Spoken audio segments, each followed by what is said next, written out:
बिस्मिल्लाहिर्रहमानिर्रहीम। अस्सलाम वालेकुम नाज़रीन, मैं हूँ साकिब बशीर। आज हम बात करेंगे 3 मौज़ूआत पे। एक तो सुहेल ख़ान आफरीदी, जब से उनका नाम इमरान ख़ान ने वज़ीर आला खैबर पख्तूनख्वा के लिए नामज़द किया, तब से लेकर अब तक खैबर पख्तूनख्वा में हलचल मची हुई है और आए रोज़ इस हलचल के असरात भी हम देखते हैं। आज भी पेशावर हाई कोर्ट में जो जमीयत उलमाए इस्लाम फ़े यानी कि मौलाना फ़ज़लुर रहमान ग्रुप के जो मौलाना लुत्फ़ुर रहमान हैं, उनके भाई हैं मौलाना के, उनकी दरख्वास्त पर समाअत हुई है। आज की समाअत में क्या हुआ और जो पेशावर हाई कोर्ट है उसने क्या जो एक नुक्ता था वो क्लियर किया कि जो chief justice Peshawar high court justice Atiq Shah, उनका फैसला आ चुका है, तो अब वो क्या कर सकते हैं। इस प्रोसीडिंग पे बात करेंगे, प्रोसीडिंग में हुआ क्या, और इसके अलावा हम बात करेंगे तोशा खाना 2 केस इख्तितामी मरला। इस वक्त जब हम बात कर रहे हैं तो इस वक्त बैरिस्टर सलमान सफदर जो अडियाला जेल में इमरान खान और बुशरा बीबी की जानिब से इस केस में दलाइल दे रहे हैं। इसके अलावा हम बात करेंगे, तीसरा हमारा जो मौजू है वो है 26वीं आइनी तरमीम का मुकदमा खुला है, लेकिन जो है वो बहुत सारे इश्यूज़ उसमें सामने आ रहे हैं। आज भी समाअत हुई 26वीं आइनी तरमीम के मुकदमे की और उसमें जो आबिद ज़ुबैरी हैं उन्होंने दलाइल दिए। बड़ी अहम मुकालमा भी हुआ बेंच और वकला के दरमियान, तो उससे मुतल्लिक भी आपको आगाह करेंगे कि 26वीं आइनी तरमीम का मुकदमा किस तरफ जा रहा है। जहाँ पे जो अदलिया की आज़ादी का सवाल जो है वो हमारे सामने है कि अदलिया की आज़ादी को सलब किया गया, तो अब वो मुकदमा किस रुख पे जाएगा उस पे भी हम बात करते हैं। सबसे पहले हम चलते हैं Peshawar high court. Peshawar high court में आज जो मौलाना लुत्फ़ुर रहमान है उनकी जानिब से जो दरख्वास्त दायर की गई थी उस पर आज समाअत हुई और उस समाअत के दौरान आज जो पेशावर हाई कोर्ट में JUIF उनकी जानिब से ये कहा गया कि वज़ीर आला अब भी अली अमीन गंडापुर हैं और मौलाना फ़ज़लुर रहमान की जो जमात है उन्होंने ये मौक़िफ़ इख्तियार किया पेशावर हाई कोर्ट के सामने। उन्होंने जो आज जो समाअत हुई उसका अहवाल कुछ यूँ है कि जस्टिस सैयद अरशद अली और जस्टिस वक़ार अहमद ने इस दरख्वास्त पर समाअत का आगाज़ किया, तो PTI के वकील सलमान अकरम राजा ने इतराज़ कर दिया। कहा, गुज़श्ता रोज़ चीफ जस्टिस ने वज़ीर आला से हलफ लेने के अहकामात जारी किए, जिससे ये दरख्वास्त गैर मौसर हो चुकी है। अगरचे इस केस में सलमान अकरम राजा को नोटिस नहीं था, लेकिन वो फिर भी कमरा अदालत में मौजूद थे ताकि कोई एडवर्स ऑर्डर ना आ जाए। इस पर गुज़श्ता रोज़ उन्होंने वो बात की कि गैर मौसर हो चुकी है। जस्टिस अरशद अली ने कहा, जी हमें चीफ जस्टिस के आर्डर का इल्म है, आप दूसरे फरीक को फ़िलहाल दलाइल पेश करने दें। JUI के वकील बैरिस्टर यासीन ने दलाइल में कहा, गवर्नर KPK को वज़ीर आला के इस्तीफ़े से मुतल्लिक 2 दस्तावेज़ मौसूल हुई। दोनों इस्तीफ़ों पर मुख्तलिफ दस्तखत थे, इसलिए गवर्नर ने अली अमीन गंडापुर को इस्तीफ़ा की तस्दीक के लिए बुलाया। वज़ीर आला का ओहदा खाली नहीं हुआ और दूसरे वज़ीर आला मुंतखब हुए। वज़ीर आला का इस्तीफ़ा भेजा गया, उसने खुद पेश नहीं किया। जस्टिस अरशद अली ने ये रिमार्क्स दिए, आपका ये पॉइंट समझ गया कि जब तक इस्तीफ़ा मंजूर ना हो ओहदा खाली नहीं होता। JUI के वकील ने मज़ीद कहा, वज़ीर आला के लिए इलेक्शन गैर आइनी तौर पर हुआ, ऐसा नहीं होना चाहिए था। इस्तीफ़ा मंजूर होता, फिर इलेक्शन करते तो बाकी भी हिस्सा लेते। एक वज़ीर आला के होते हुए दूसरे वज़ीर आला को मुंतखब करना आइनी हलचल पैदा कर सकता है और सूबाई काबीना भी तहलील नहीं हुई, वो बरकरार है। जस्टिस अरशद अली ने इस्तफसार किया, जब वज़ीर आला नहीं रहे तो सूबाई काबीना कहाँ से आ गई, जिस पर JUI के वकील ने कहा, यही तो कहना चाहता हूँ कि वज़ीर आला अब भी अली अमीन गंडापुर हैं। जस्टिस अरशद अली ने सवाल किया, आपने चीफ जस्टिस के गुज़श्ता रोज़ का ऑर्डर पढ़ा है? JUI के वकील ने कहा, जी मैंने पढ़ा है, उन्होंने वहाँ पर भी गलत दरख्वास्त दी है। जस्टिस अरशद अली ने कहा, आप दोबारा पढ़ लें।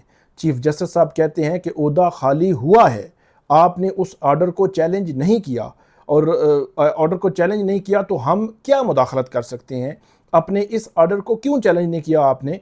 दरख्वास्त गुजार के वकील ने कहा कि वो एक एडमिनिस्ट्रेटिव ऑर्डर जारी किया गया, इसलिए चैलेंज नहीं किया। इसके बाद सलमान अकरम राजा ने दलाइल में अदालत को बताया, चीफ जस्टिस का आइनी ऑर्डर है, एडमिनिस्ट्रेटिव ऑर्डर नहीं। जस्टिस अरशद अली ने कहा, सवाल ये है कि आइनी फोरम ने एक ऑर्डर जारी किया तो हम कैसे उसमें मुदाखलत करें? आप जाकर अपने पिटिशनर्स से मशवरा क्यों नहीं कर लेते? सलमान अकरम राजा ने कहा, वज़ीर आला का ओहदा खाली है, सूबा बगैर वज़ीर आला के चल रहा है। चीफ जस्टिस ने जो अहकामात जारी किए हैं उन्हें नज़रअंदाज नहीं कर सकते। जब तक चीफ जस्टिस के अहकामात कालअदम करार ना दिए जाएं, उस पर अमल दरामद किया जाएगा। इस आर्डर को चैलेंज किए बगैर ये अदालत मुदाखलत नहीं कर सकती। गवर्नर ने तो शेड्यूल भी जारी किया, अब यह दरख्वास्त गैर मौसर है। जहां इस्तीफ़ा की बात है तो जब इस्तीफ़ा दे दिया गया वहां से वो मौसर है। जहां तक अपोजिशन ने वज़ीर आला के लिए अपने उम्मीदवार भी खड़े किए, फिर खुद ही अमल से बाइकाट किया। जस्टिस अरशद अली ने JUI की दरख्वास्त वापस लेने या ज़िमनी दरख्वास्त जमा कराने की मोहलत दी। JUI ने मशवरा करके बताया कि वो इस दरख्वास्त पर फ़ैसला चाहते हैं। फ़ैसला महफूज हो गया। मुमकिन तौर पर इस दरख्वास्त को अदालत खारिज कर सकती है, क्योंकि जस्टिस अरशद अली उनकी जानिब से जो रिमार्क्स सामने आए हैं वो रिमार्क्स इस चीज़ की निशानदेही कर रहे हैं कि अदालत उस तरफ जाएगी। लेकिन अभी फ़ैसला महफूज हुआ है। ऑब्जर्वेशन रिमार्क्स जो दिए गए हैं अदालत की जानिब से वो बज़ाहिर जो सोहेल खान आफरीदी हैं वज़ीर आला खैबर पख्तूनख्वा या PTI के वकला या PTI का जो मौक़िफ़ है उसके हक़ में जा रहे हैं। बज़ाहिर JUI को chief justice Peshawar high court justice Atiq Shah का कल का ऑर्डर चैलेंज करना पड़ेगा, तभी जो है वो बात बन सकेगी। अब आगे बढ़ते हैं। 26वीं तरमीम के मुकदमे पे थोड़ी सी बात कर लेते हैं। 26वीं तरमीम का जो मुकदमा है वो सुप्रीम कोर्ट में खुला है और आज जब समाअत शुरू हुई जस्टिस अमीनुद्दीन ख़ान की सरबराही में, ये समाअत अब पीर कोई के रोज़ होगी। इसमें हुआ कुछ यूँ कि अकरम शेख रोस्ट्रम पे आ गए और उन्होंने कहा कि अदालत ने मुझे बाद में दलाइल देने की ऑब्जर्वेशन दे रखी है। इस्तदा है केस की समाअत का आगाज़ बिस्मिल्लाह से किया जाए। बिस्मिल्लाह से आगाज़ होता तो टेम्परेचर डाउन रहता है। वकला को दलाइल के लिए महदूद वक़्त दिया जाए। और उस पर अकरम शेख ने कहा, मोहतरम वकील आबिद ज़ुबैरी जुमरात से दलाइल दे रहे हैं। जस्टिस अमीनुद्दीन ख़ान ने कहा कि आपको भी दलाइल के लिए पूरा वक़्त दिया जाएगा। अकरम शेख ने कहा, मेरे पास तो पूरे 50 साल की तारीख़ है। जस्टिस जमाल खान मंदोखेल ने कहा, आपकी बात से इत्तेफाक करता हूँ। कल जो हुआ अगर चे संजीदा नहीं था, नहीं होना चाहिए था। कल जो 3 जजेस थे सुप्रीम कोर्ट के, जस्टिस जो आयशा मलिक, जस्टिस जमाल खान मंदोखेल और जस्टिस मोहम्मद अली मज़र, उनकी आपस में शदीद तलखी हुई थी और एक दूसरे को बाकायदा तौर पर सुनाई गई थी एक दूसरे को। और जस्टिस जमाल खान मंदोखेल ने तो यहाँ तक कह दिया था कि उनको झूठा करार दिया जा रहा है और उन्होंने कहा था कि जब तक कि इसका अब जो है वो तय नहीं हो जाता ये समाअत आगे नहीं बढ़ेगी। और उसके बाद उन्होंने तकरीबन आधा घंटा समाअत चली थी, उन्होंने कोई बात भी नहीं की थी। तो बहुत ही तल्ख माहौल था कल कमरा अदालत में और जजेस ने एक दूसरे को जो है वो ठीक ठाक सुनाई थी। और उसके पीछे मसला वो फुल कोर्ट से जो रूल्स की मंजूरी का मामला था। जमाल मंदोखेल साहब कह रहे थे 24 जजेस की फुल कोर्ट ने मंजूर किया है और जस्टिस आयशा और जस्टिस जो मोहम्मद अली मज़र है वो कह रहे थे फुल कोर्ट नहीं बल्कि सर्कुलेशन के ज़रिए उसकी मंजूरी हुई। इस पर आज जो जस्टिस आयशा मलिक उनकी जानिब से ये रिमार्क्स दिए गए कि आर्टिकल 191A जुडिशल कमीशन को इख्तियार देता है कि वो आइनी बेंचेस के लिए जजेस नामजद करे। जुडिशल कमीशन पर यह पाबंदी तो नहीं है कि उसने किस जज को नामजद करना है, किस को नहीं करना। सुप्रीम कोर्ट का ये 8 रुकनी आइनी बेंच जुडिशल कमीशन को हदायत दे सकता है कि वो फुल कोर्ट बनाए। अगर जो जुडिशल कमीशन को ऐसा आर्डर ना देने की कोई पाबंदी भी नहीं है। जस्टिस अमीनुद्दीन ख़ान ने कहा कि अगर जुडिशल कमीशन एक जज को आइनी बेंच के लिए नामजद नहीं करता तो क्या हम आर्डर दे सकते हैं उसे शामिल करें, और हम जुडिशल कमीशन को क्या आर्डर दे सकते हैं फ़लाँ जज को आइनी बेंच में शामिल करें। जुडिशल कमीशन की कार्रवाई उसका अंदरूनी मामला है। क्या जस्टिस आयशा मलिक ने कहा, क्या जुडिशल कमीशन सुप्रीम कोर्ट से भी ऊपर है? सुप्रीम कोर्ट का अपना इख्तियार है और जुडिशल कमीशन की अपनी अथॉरिटी है, ये कहा जस्टिस अमीनुद्दीन ख़ान ने। यहाँ पर जस्टिस जमाल खान मंदोखेल का आबिद ज़ुबैरी उनसे मुकालमा हुआ, आप तो कह रहे हैं 16 जजेस चाहिए, फ़र्ज़ करें जुडिशल कमीशन कह दे हमें आइनी बेंचेस के लिए नामजद जजेस में से 4 की ज़रूरत नहीं है, क्या वो 4 जजेस सुप्रीम कोर्ट में अपील दायर करेंगे? जस्टिस आयशा मलिक ने कहा कि अगर जुडिशल कमीशन किसी जज को आइनी बेंच के लिए नामजद नहीं करता तो क्या सुप्रीम कोर्ट आइनी ज़िम्मेदारी अदा नहीं करेगी? जहाँ पर मुकालमा हुआ मोहम्मद अली मज़र का आबिद ज़ुबैरी से कि जस्टिस आयशा मलिक की ऑब्जर्वेशन के बाद आपने तो अपने दलाइल ही तब्दील कर दिए। जस्टिस मोहम्मद अली मज़र ने कहा, पहले आपकी दलील थी सुप्रीम कोर्ट का ये बेंच 8 जजों को शामिल करने के लिए जुडिशल ऑर्डर करे, अब आप कह रहे हैं जुडिशल कमीशन को हदायत दी जाए। तो ये उन्होंने कहा, आबिद ज़ुबैरी ने कहा मेरी दलील ये है कि सुप्रीम कोर्ट जुडिशल ऑर्डर करे। जस्टिस मोहम्मद अली मज़हर ने कहा ठीक है, फिर तो जुडिशल कमीशन वाली बात ही ख़त्म हो गई। तो इस पर जस्टिस जमाल खान मंदोखेल ने कहा आइनी बेंचेस की तश्कील का मामला तो जजेस आइनी कमेटी अक्सरियत से तय करती है। जस्टिस मुसर्रत हलाली ने कहा कि चीफ जस्टिस पाकिस्तान जब आइनी बेंच के लिए नामजद नहीं है तो उन्हें मामला कैसे भेजा जा सकता है। जस्टिस हसन अजहर रिजवी ने कहा पाकिस्तान में आइनी बेंचेस को 1 साल से कम हुआ है, क्या दुनिया के दीगर ममालिक में ऐसी मिसालें हैं जहां ऐसी सूरत हाल को डील किया गया। ये बात की। और उसके बाद जस्टिस आयशा मलिक ने कहा अगर अदालत हुक्म नहीं दे सकती तो फिर फुल कोर्ट बैठ ही नहीं सकती। और ये भी उन्होंने कहा कि कमीशन अगर सिर्फ 5 जजेस को कह दे तो सिर्फ 5 जज ही बैठेंगे। जुडिशल कमीशन, जस्टिस जो है वो नईम अख्तर अफगान ने कहा जुडिशल कमीशन सिर्फ जजेस को नामजद नहीं करता बल्कि डिटरमिन भी करता है। क्या अदालती हुक्म के ज़रिए जो हम वोटिंग का अमल है उसको बाईपास कर सकते हैं? जुडिशल कमीशन में बुनियादी तौर पर वोटिंग होती है, जिसके वोट ज़्यादा होते हैं वो अपना जज भी लगा लेता है, वो आइनी बेंच भी बनवा लेता है, आइनी बेंचों में जजेस को शामिल भी कर लेता है और निकलवा भी देता है। उसके बाद ये कहा जस्टिस नईम अख्तर अफगान ने, आपका मतलब है जो जुडिशल कमीशन को हुक्म दे सकते हैं हम। इस पर जस्टिस जमाल खान मंदोखेल ने कहा अंदर की बात बता दूं, आइनी कमेटी मेंबरान ने जजेस की तादाद बढ़ाने का लिखा तो इतराज़ उठाया गया। इतराज़ करने वालों का कहना था जजेस की तादाद आप नहीं बता सकते। मेरा मौक़िफ़ कमीशन में था कि मैं जजेस नाम कमीशन के सामने रख सकता हूँ। जस्टिस अमीनुद्दीन खान ने कहा फुल कोर्ट बनेगी तो अपील का हक नहीं रहेगा। वकील आबिद ज़ुबैरी ने यह बात की। जस्टिस मुसर्रत हलाली ने कहा कि चीफ जस्टिस समेत मुतासरा जजेस निकाल दें तो बात फिर जस्टिस अमीनुद्दीन खान के पास ही आएगी। तो इस पर जब वकील आबिद ज़ुबैरी ने कहा सुप्रीम कोर्ट के इख्तियारात को ख़त्म नहीं किया जा सकता। ये बात जो है वो आज हुई है सुप्रीम कोर्ट में 26वीं आइनी तरमीम के दौरान। जो समातें हो रही हैं 26वीं आइनी तरमीम की, इसमें एक इबहामी कैफियत भी है, कन्फ्यूजन भी मुझे तो काफ़ी नज़र आ रही है। और जस्टिस अमीनुद्दीन खान, जस्टिस मोहम्मद अली मज़हर और जस्टिस जमाल खान मंदोखेल, उनका मौक़िफ़ टोटली मुख्तलिफ है। वो कहते हैं आर्टिकल 191A से हम बाहर कैसे निकलें, जो आइनी बेंचेस हैं, जो अभी 26वीं आइनी तरमीम आ चुकी है। जस्टिस आयशा मलिक का मौक़िफ़ मुख्तलिफ है। वो बात करती हैं कि आप जुडिशल ऑर्डर पास करें और उसमें जो सुप्रीम कोर्ट का एक तस्वर दिया गया था कि सुप्रीम कोर्ट के इख्तियारात ख़त्म नहीं किए गए, सुप्रीम कोर्ट बैठ सकती है, आपको जो इख्तियारात दिए गए हैं वो बेंचेस की हद तक हैं।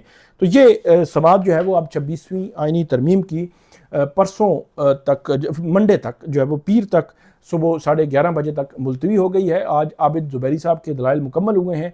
अकरम शेख जो वकील हैं वो आइंदा समात पर अपने दलाइल देंगे। तोशाखाना की बात करते हैं। तोशाखाना 2 केस आज उसका आखिरी मरहला है। तोशाखाना 2 केस में इमरान खान और बुशा बीबी के जो वकील हैं बैरिस्टर सलमान सफदर आज इस वक्त दलाइल दे रहे हैं। कल FIA के प्रोसिक्यूटर्स ने इस केस में दलाइल दिए और इमरान खान और बुशा बीबी के ख़िलाफ़ केस साबित करने की कोशिश की कि एक्चुअली इन्होंने जो कीमत लगवाई उस बुल्गारी सेट की वो 58 लाख थी और सुहेब अब्बासी को इनामुल्लाह शाह के ज़रिए प्रेशराइज़ करवाया और एक्चुअली इसकी कीमत थी 7 करोड़ से ज़ायद, जो इटली से असेसमेंट जो है वो ली गई है। ये केस है प्रोसिक्यूशन का और उन्होंने ये कहा कि ये जो कौमी ख़जाना है उसको बहुत ज़्यादा इससे नुकसान हुआ है। ये केस है प्रोसिक्यूशन का और प्रोसिक्यूशन ने इमरान खान और बुशा बीबी के ख़िलाफ़ ये केस बनाया है। और दूसरी जानिब बैरिस्टर सलमान सफदर, उनका जो केस है वो भी बड़ा क्लियर है। उनकी जानिब से इस वक्त दलाइल भी दिए जा रहे हैं। चीता पॉइंट्स मैं आपके सामने रख देता हूँ। जो बैरिस्टर सलमान सफदर जो है वो उनकी जानिब से इस वक्त जो अडयाला जेल में दिए जा रहे हैं, क्योंकि जो 342 के जो स्टेटमेंट था इनका इमरान खान और बुशा बीबी का, उसमें पूरा डिफेंस दिया गया था कि उनका डिफेंस है क्या। तो उसमें ये पॉइंट रखा गया था कि बुल्गारी सेट रूल्स के मुताबिक अदायगी करके हमने अपने पास रखा। इनामुल्लाह शाह को सुहेब अब्बासी से कम कीमत लगाने का कभी नहीं कहा। इनामुल्लाह शाह पहले PTI सेक्रेटेरिएट में फिर वज़ीर-ए-आज़म हाउस में मुलाजिम था। इनामुल्लाह शाह को 2 जगहों से तनख्वाहें लेने पर बरतरफ किया। फ़र्ज़ करें प्रोसिक्यूशन के केस के मुताबिक इनामुल्लाह शाह ने मुझे कीमत कम लगाने पर 3 अरब 20 करोड़ का फ़ायदा दिया। अच्छा, जो इससे पहले ग्राफ ज्वेलरी सेट था, ये बुल्गारी सेट का केस है। तोशाखाना 1 जो है वो ग्राफ ज्वेलरी सेट का केस था। तो उसमें यह कहा गया था कि आपने 3 अरब और 14-15 करोड़ कीमत कम लगवाई है और 5-6 करोड़ यहाँ से बनता है। तो ये इमरान खान साहब कहते हैं 3 अरब 20 करोड़। ये कहते हैं फ़र्ज़ करें मई 2021 में अगर मुझे ये फ़ायदा इनामुल्लाह शाह ने दिया तो फिर जुलाई 2021 में सिर्फ 70,000 ज़ायद तनख्वाह लेने पर मैंने इनामुल्लाह शाह को बरतरफ क्यों किया। इस बिना पर हमारे खिलाफ प्रोसिक्यूशन का केस ख़त्म होता है जिसके हक़ाइक़ ही दुरुस्त नहीं। बुल्गारी सेट की कीमत इटली से 7 करोड़ से ज़ायद लगी, इस पर क्या कहेंगे, ये सवाल हुआ। तो ये कहा गया कि नैब का दायरा इख्तियार ही नहीं है। इस पर चेयरमैन नैब ने बग़ैर इख्तियार 23 मई 2024 को वादा माफ़ गवा शोएब अब्बासी को माफ़ी दी। इनामुल्लाह शाह के ज़रिए शोएब अब्बासी को कम कीमत लगाने का पैगाम देने का इल्ज़ाम दुरुस्त नहीं है। FIA ने कभी तहकीकात नहीं की, अपने रूल्स की खिलाफ वर्जी करते हैं, मनगढ़ंत रिपोर्ट जमा कराई। तोशाखाना 1 केस में गवाह इनामुल्लाह और शोएब अब्बासी ने बुल्गारी सेट को का कहीं जिक्र नहीं किया। पर्दा नशीन खातून हो, कभी किसी सियासी एक्टिविटी में हिस्सा नहीं लिया और इसमें यह भी कहा गया कि एक ही जुर्म में बार बार सज़ा नहीं दी जा सकती। FIA को पहले ममनुआ फंडिंग केस में साइफर केस से कुछ नहीं मिला और अब ये केस जो है वो बनाया गया है। 2018 तोशाखाना पॉलिसी के मुताबिक तोहफे से मुतालिक सिर्फ रिपोर्ट न करने पर एक्शन लिया जा सकता है। तोशाखाना तोहफ़ 7 से 10 मई 2021 के दरमियान वसूल किए, इस पर नैब केस बना। FIA के दायरा इख्तियार के हवाले से जो तोशाखाना रूल्स हैं वो मुकम्मल खामोश हैं। नवंबर 2022 से मेरे ख़िलाफ़ ये केसेस जो बनाए जा रहे हैं, ये जो इमरान खान की जानिब से जो 342 का जो स्टेटमेंट दिया गया था और इस वक्त दलाइल सलमान सफदर के जारी हैं। अब देखते हैं कि ये केस क्या रुख इख्तियार करता है। आपको हम मज़ीद अपडेट करते रहेंगे। हमें आप फ़ीडबैक दीजिएगा, कमेंट कीजिएगा। बहुत शुक्रिया।